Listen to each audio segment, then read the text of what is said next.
Yeah. I'm sure. All right.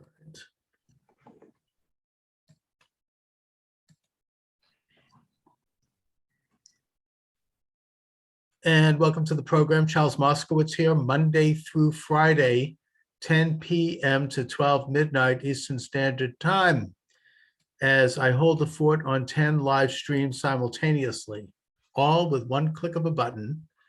And of course, about 35 subscribers on the podcast, including iTunes and Stitcher and iHeart. Check it all out at charlesmoscowitz.com. My guest is John Kuhns. He's the author of, John D. Kuhns is the author of They Call Me Ishmael. He's a fiction author of novels that are based upon, John, your own life experiences. Before we get into the topic at hand, which is a story that comes out of Bougainville, which is a recently newly independent country off the coast of Australia, and which in your novel plays a significant role in geopolitical events in the Pacific. Can you talk a little bit about your own writing process, how you go about writing these novels? Sure. Thanks for having me, Charles. It's a pleasure. Well, this is my fourth published novel. I've actually written 5. The next one will be published next year. Mm-hmm. And as you indicated, all of my novels are based on stories of things that have actually happened to me. Mm-hmm. So these are just events that I started writing about.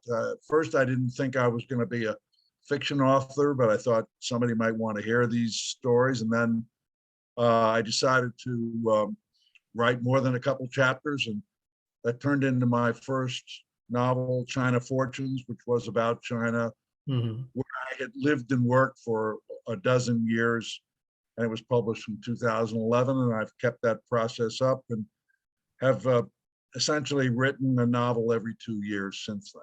Amazing. And you're in the energy business, so you got perhaps a pretty solid inside look into China, both as a society and as a place to do business. Did you learn Mandarin when you were there? Excuse me. No, I did not. But I've been doing business in China, Charles, since 1984. I'm the first American who actually imported Chinese turbine generator sets for use in hydroelectric plants here in the United States. I lived in China for my last business, which was called China Hydroelectric Corporation, from 2005 to 2014. Okay.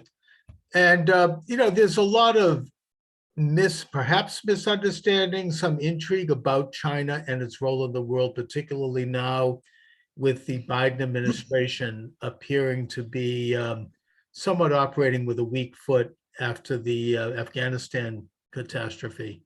Do you think that China is going to take advantage of that weakness and perhaps engage in hegemonic military activity in its own region and beyond?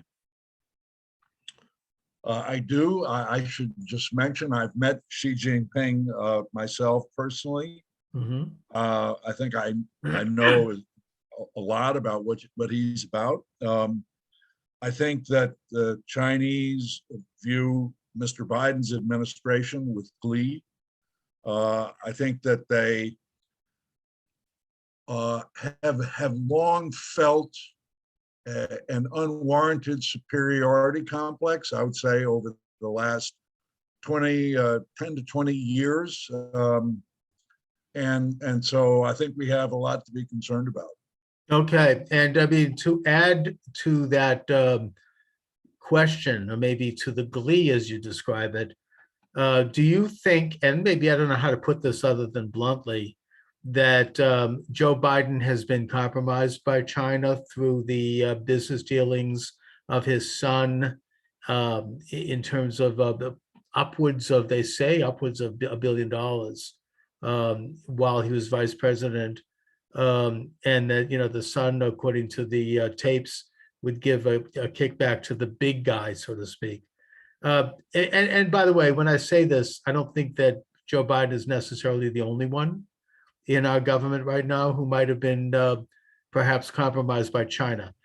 Is this a problem? And if so, how serious is that?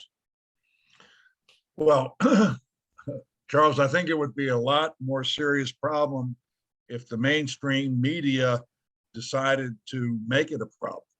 And they've decided not to. Look, I don't have any illusions about what Mr. Biden's son did over there, because I don't have any illusions about the methodology of Chinese people when they find a weak link like Hunter Biden. They know how to compromise that.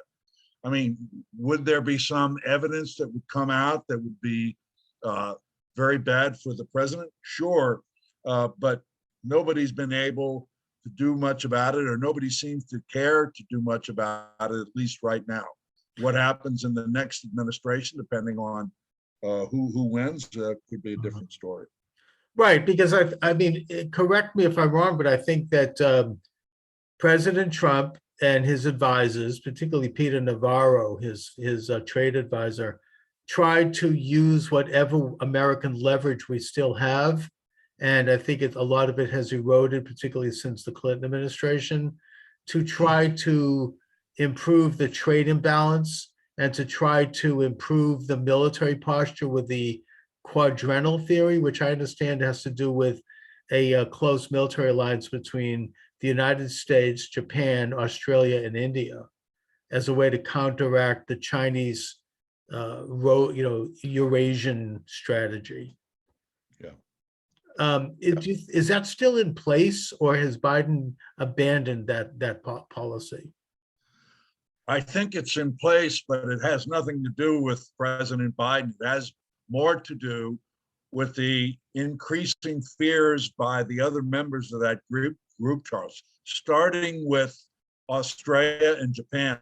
The atmosphere regarding China in those two countries has changed, I would say, 180 degrees from let's say, the outward appearance of how they viewed China, let's say 10 to 20 years ago. Look, we all fell for the baloney that was foisted on us, starting with President Nixon and Henry Kissinger. These guys want to be just like us. If we embrace them, they'll end up being just like us. They'll be planets in our universe. Well, that's not what the Chinese are interested in doing. They're interested in their own universe, and they've been taking advantage of all of us for a long time. I mean, Japan, for example, used to really value their trading position. They were the number one import-export partner of China when I got there just to begin living there in 2005, 2006.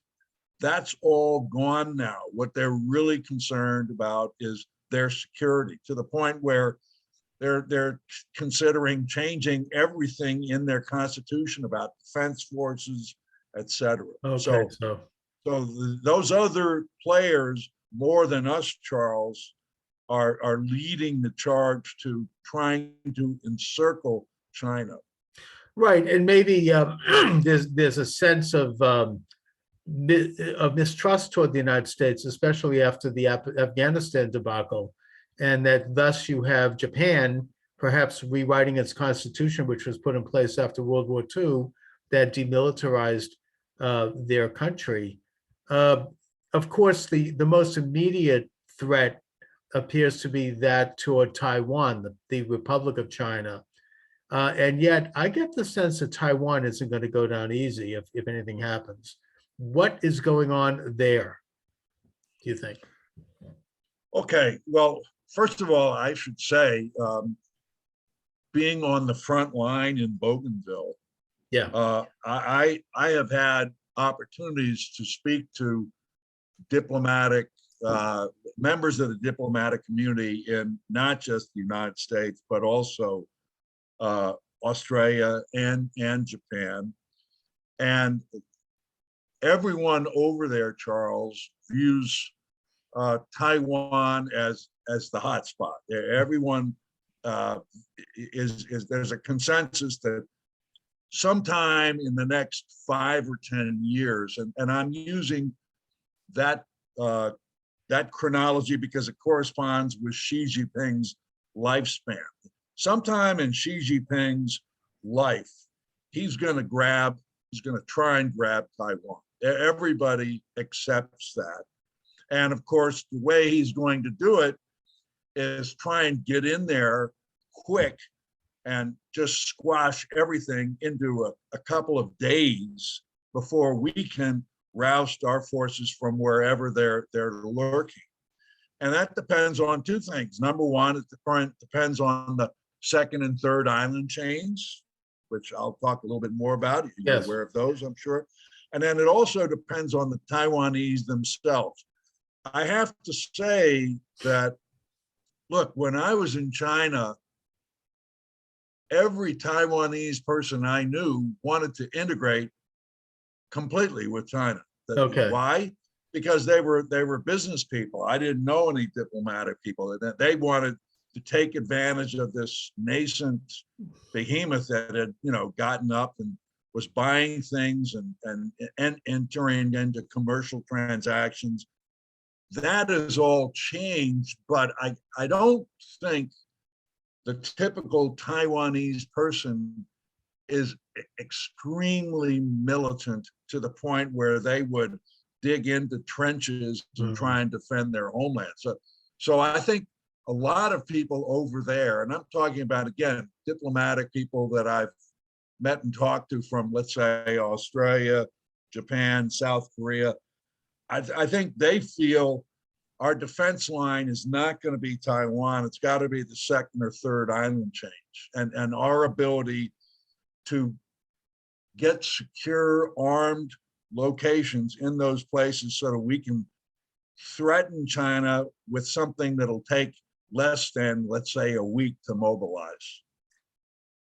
And yet, I think that a takeover by China of Taiwan is going to be an incredible catastrophe for not just the people of Taiwan, and we're talking about a pretty large country there in terms of population, with 50 million people, but also just the strategic element, which is that apparently Taiwan has a lot of the chip industry, a lot of the computer technology. They've got rare metals. I mean, it's an important place for the West, and I just it's going to be a very, very tough pill to swallow. I mean, if that happens, for a lot of reasons. Yeah, I think. Look, I mean, we all have read the news reports. China is 10 years behind the leaders in the chip industry. The Chinese people are not good at coming up with intellectual stuff themselves. They're great at copying it, but that's not what you need if you're going to be a leading chip manufacturer. So those guys in Taiwan have done a great job. But if China takes over that stuff, I think for a while it will perform reasonably, but over time, if the mainland activity is any indication, it'll wane. Mhm. I'm not sure that they think that's really what it's all about. I think it's about Xi Jinping's DNA. He has said, this island is part of our country. It's going to be part of our country. No one's going to tell me anything different. And that guy is basically, he's bound and determined to make that happen. Right, and it seems like he's kind of set himself up to be almost like another Mao Zedong. And I understand that he's even living in the house that Mao Zedong lived in. I mean, he's president for life. This is like an old-fashioned, not that they're as communist as they were back then. I mean, I don't know if they're going to have any cultural revolutions, but the old Stalinist model, which brings me to another question on the inside of China. I've had on this program a couple of Chinese dissidents who have told me that Christianity is spreading across China very rapidly underground, both Catholicism and Protestantism, and that China is going to become a Christian nation within the next maybe 3 to 5 years, maybe 10 years. And when that happens, it could be like the Roman Empire. One day the Emperor Constantine woke up and realized that his empire had become Christian predominantly. And so he threw in the towel and everything changed. Is that possible in China, do you think? No, I don't think. I mean, look, there is a cathedral in Beijing. I've been there for Christmas Eve Mass. It's a wonderful place. And many people in my office would grab me in a corner and say, "Hey, John, what is it like to believe in God?" I mean, because I'm missing something in my life, and I'm really worried about my family. They don't have any moral compass either. But China doesn't want the spread of Christianity. That they're actively engaged when they see somebody putting up a cross on a building, taking it down. And look, let's come back to the topic we were just on a second ago, Xi Jinping. Yeah. Xi Jinping views himself, Charles, as an emperor. He doesn't view himself as any different than the leaders of the Qing dynasty or the Ming dynasty. Mm-hmm. And by the way, most people in China view him that way.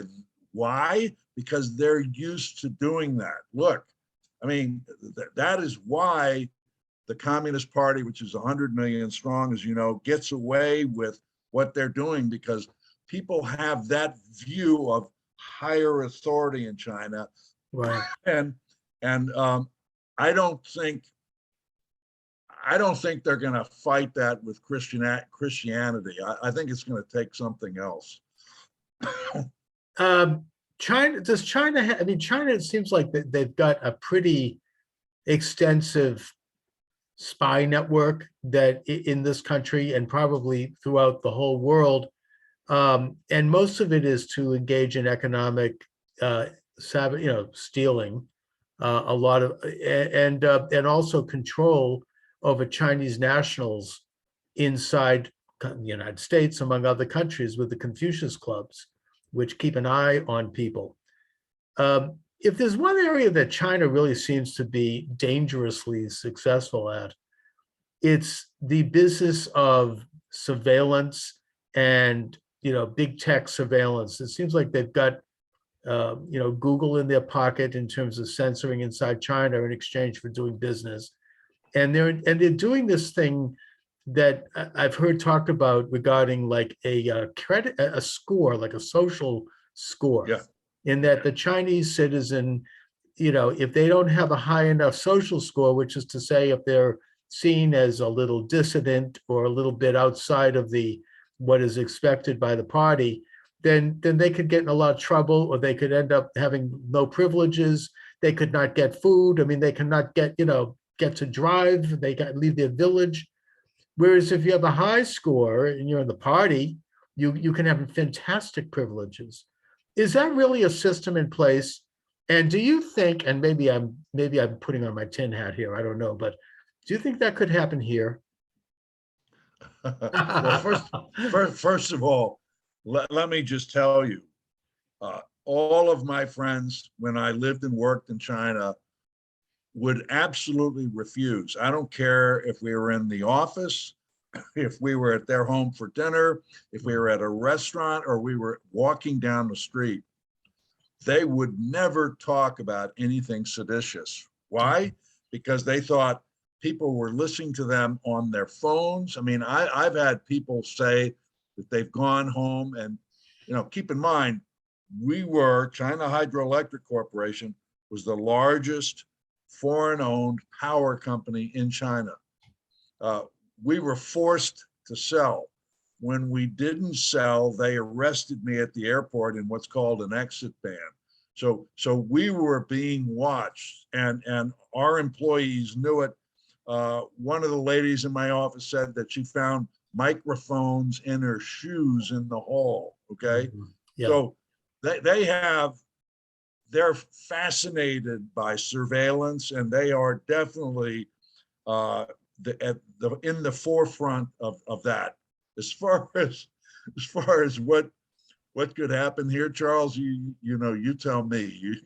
I'm living in Bougainville. You probably know a lot more about what's going on here than I do. No, I mean, I've heard that it's already starting to happen, and that companies, not necessarily people, are getting social scores, and that it has a lot to do with whether or not they're going to be able to function online. And that includes they're scored on 3 different areas: environmental policy, social policy, and racial policy. And that if you don't have a high score in any one of those 3, you don't get to be, able to sell your products. You don't get SRO placement at Google. It's not a formal thing, but it seems like there's somewhat of an imitation going on the part of big tech. In fact, people who are conservative right now are being deplatformed very quickly, and not to mention the former president of the United States who was deplatformed. I feel hopeful about this only because, in a way, my own show here, I have found all of these alternative platforms, 35 of them, that are not censored. We keep community standards, but we're not politically censored, and we're able to function. And I think millions of people are going to these platforms every week now. So the forces of competition still exist. And I think that these big tech companies like Twitter and Facebook, they're taking a major hit. I don't know if that's going to be the future. So I feel more optimistic about it. Maybe I'm just dreaming here. But from your lips to God's ears.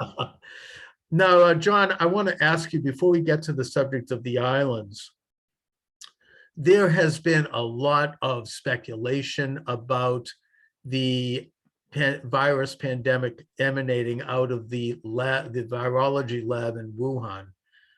There was a group of eminent virologists and immunologists from around the world who went there to visit in February of this year. And what they discovered made them very suspicious about that. I mean, they weren't allowed to see a lot of things. But even the New York Times is now admitting that this is a major possibility, that gain of function research resulted in this biological virus. Do you have any knowledge about that? I mean, because it's very important that we know that. Charles, I don't. I mean, I've read all the reports that you have read, and the only thing I'll say is it's got, to me, all of the pattern rubrics of a typical Chinese scheme. Just the cover up, the planning. Look, I don't believe that they intentionally did this, but what I do believe is that the Chinese Communist Party will stop at nothing in terms of keeping their hand on the controls in, first of all, China, and then second of all, the rest of the world. And that would include genetic engineering.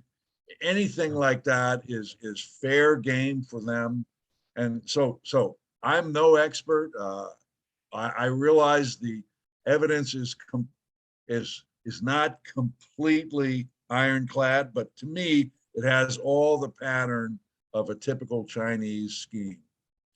Right, and I think that it's pretty safe to say that the Chinese scientific community, which is like anything else controlled by the Communist Party there, doesn't have the same ethical standards that we have. I mean, no, President Obama banned, not even close. Yeah, I mean, because Barack Obama banned gain of function research in this country, not just because it has moral problems, but because it's dangerous.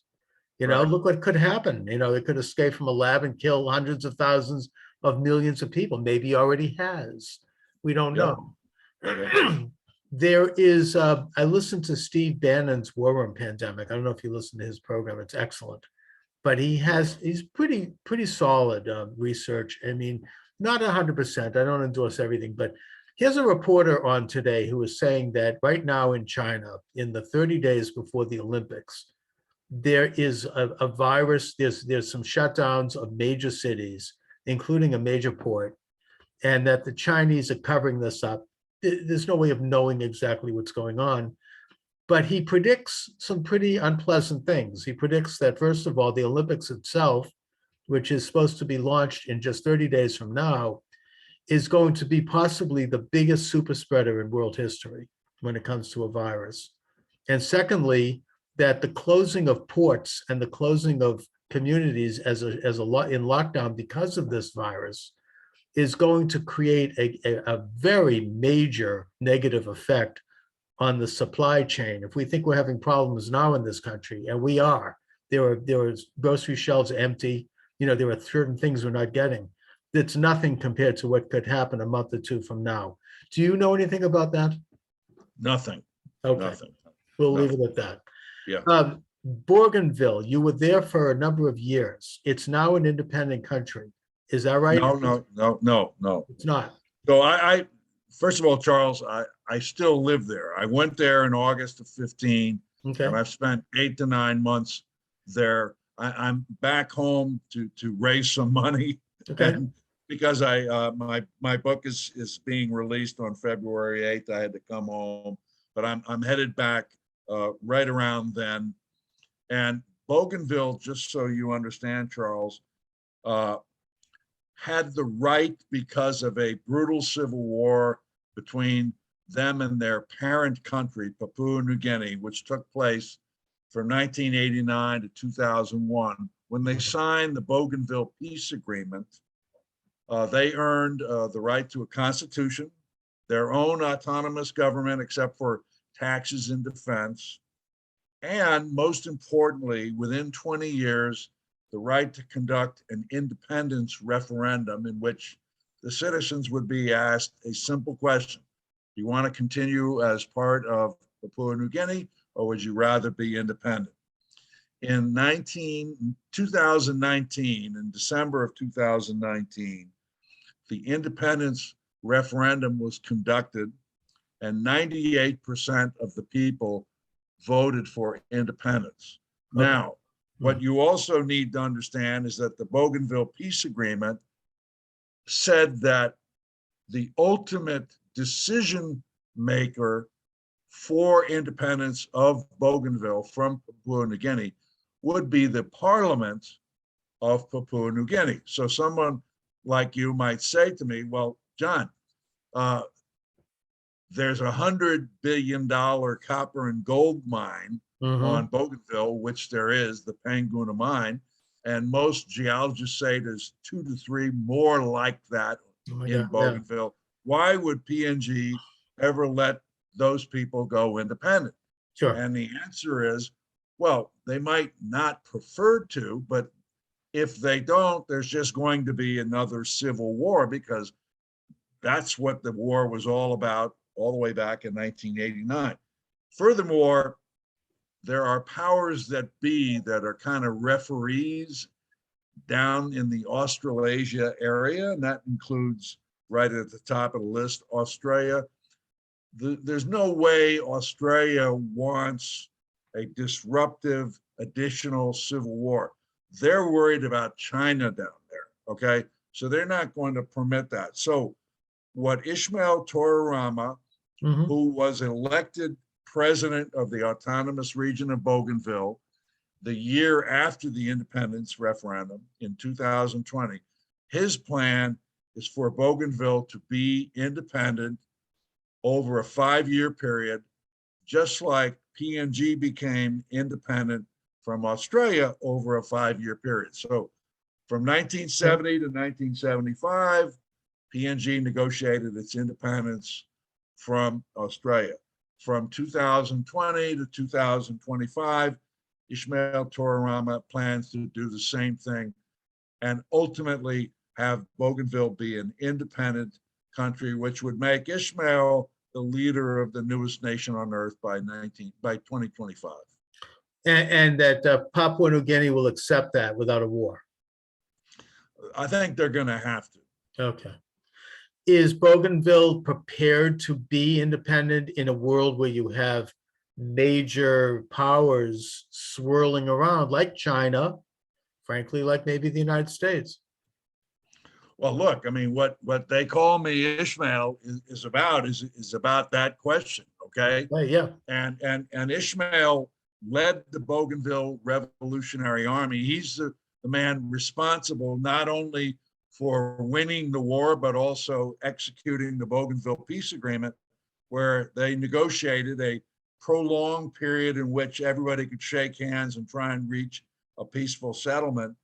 But what Ishmael said to me, and essentially, I worked with him to do all of this. That's what the book is all about as well. Okay. What he said is, John, you've got to show me a financial plan where we can afford independence. And I said, Mr. President, the good news is you can do that because the Panguna mine still has 70% of its resources, which is $100 billion of copper and gold. You have a huge fishery surrounding Bougainville, something like 25% of the skipjack tuna in the Pacific Ocean is right there. And so you can pay for it, but Charles, right now, the island remains primitive. So not only is there a lot of work to do, but China is perched right across where they are, salivating. They've already come there many times before Ishmael and I got together, tried to bribe the previous officials, tried to buy the Panguna mine. I mean, it goes on. And they're going to keep doing that. But Bougainville is privileged because not only do they have those resources, Charles, but they have an absolute outlier in Ishmael Tororama, a highly intelligent, absolutely incorruptible leader. And that's what's going to make Bougainville a success. Plus, they're beautiful islands that could be good, great sites for tourism and hotel industry and vacation. You know, John, it sounds like you are very much on the inside track of Bougainville government as an American. And if they're successful, you could end up becoming like a de facto, prime minister over there. Well, let's put it this way, Charles. I don't know how much of a politician I am, but my company is called Numa Numa Resources. Numa Numa is an extinct, very venerable volcano mountain. Bougainville has 2 active volcanoes, by the way. But Numa Numa Resources, our goal is to be a leading commercial enterprise. However, my real goal is to help this godsend of a man, Ishmael Tororama, and his people who are highly ethical and moral, become the Botswana, if you will, of the South Pacific. I mean, there are outlying nations out there, and Bougainville can become one of them. Absolutely. And there already are several successful island nations in the South Pacific anyways. So it's not in any way implausible that Bougainville can do it. Bougainville's a former German colony, is that right? Yes, it was from 1885 to 1919. And these are fairly sizable islands. I mean, these aren't little pinprick like Nauru. These are huge islands. No, but you're correct. Bougainville is itself an archipelago. There's about 200 islands, but there are 2 big ones. Yeah. Bougainville Island is the largest, and you are correct. It's about the same size as Long Island. And there's 300,000 people there. It doesn't sound like a lot of people, but it's bigger than the Vatican, put it that way. No, John, you are sitting on a very exciting opportunity. That's clear. And it's historic and it's amazing. And I hope we can stay in touch and you can keep me posted as things develop. Where can people get your books?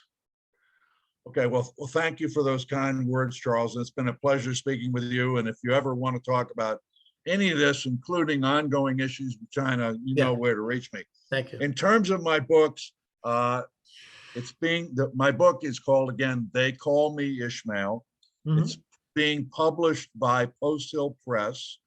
Post Hill Press is releasing the book to bookstores and Amazon on February 8th, but it's available on a pre-release basis from Post Hill Press or Amazon now.